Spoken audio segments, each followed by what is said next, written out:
Esse próximo tópico aqui é grande, Machacolita. Infarto com CAT multiarterial, o que fazer? Então, vamos lá.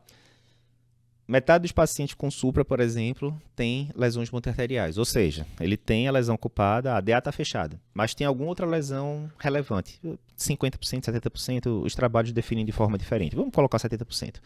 Quando a gente vai para síndrome sem supra, não é muito diferente também, muito comum ter o paciente multiarterial. E aí fica aquela eterna dúvida, trata tudo numa tacada só, trata a ocupada e deixa quieto, trata a ocupada e depois de alguns dias trato as outras, faço um procedimento estagiado e tal.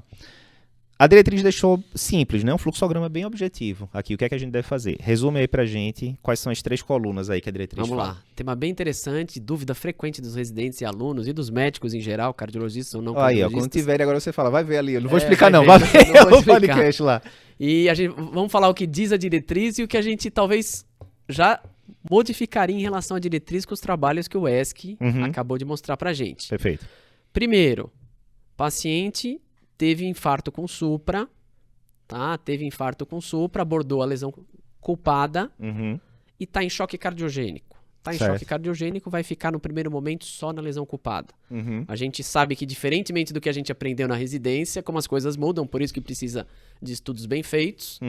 Antes, né, na nossa época, indicava abordar tudo, e hoje no choque cardiogênico aborda primeiro a lesão culpada e depois, num outro momento, a gente reavalia. Esse daqui eu vou fazer só um adendo, Machacolita. Na época da residência, eu não gosto muito de falar o que a gente aprendeu. Errado não, porque era o que sabia na época, Sim, né? Óbvio que não era errado, era a evidência da época. Eu não gosto de falar tanto porque às vezes o pessoal se confunde. Mas, de fato, isso aqui inverteu o que a gente aprendeu.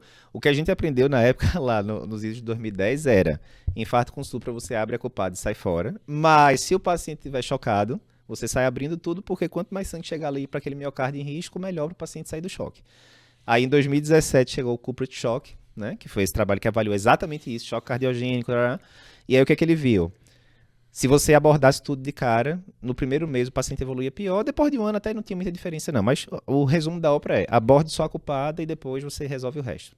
Isso bem claro, acho que todas as diretrizes concordariam com essa recomendação. Então, choque cardiogênico, só a culpada. Beleza. Mas vamos agora para os pacientes estáveis. É uma minoria, estáveis, vamos para o dia a dia. Os Paciente estáveis estável, agora. Abordou a lesão culpada e tem lesões maiores que 70%, principalmente, né? O estudo complete, a maioria era por avaliação angiográfica, claro que você poderia até usar o FFR, mas foi uma minoria dos casos.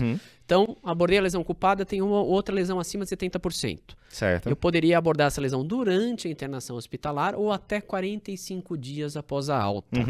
Tá? Mas é recomendado a abordagem de todas as lesões. Isso. Claro, a gente tem que ponderar, o estudo complete é o filé, né? Era um paciente de 60 anos, sem lesão renal, lesões com sintaxe baixo, de 16, ou seja, de baixa complexidade anatômica. A gente vai extrapolar isso para todo mundo?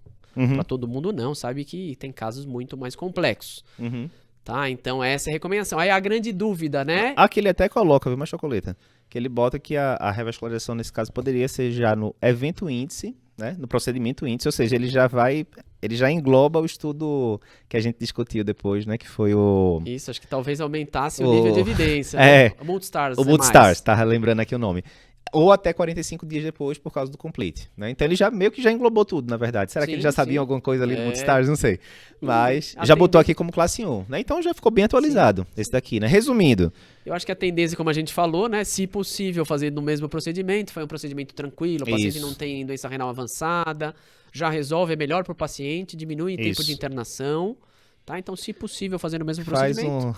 Tudo incluso. Já desenrola. All inclusive aí, já resolve tudo numa tacada só. Se não for possível, tenta resolver já durante a internação. A gente sabe da dificuldade do paciente voltar para fazer tudo, mas vai depender do contexto. Perfeito. E isso foi no paciente com supra, que a evidência era muito forte, né? Tanto é que saiu como classe 1, por causa do Complete 2019, juntou com o Multistars agora, que ficou bom mesmo.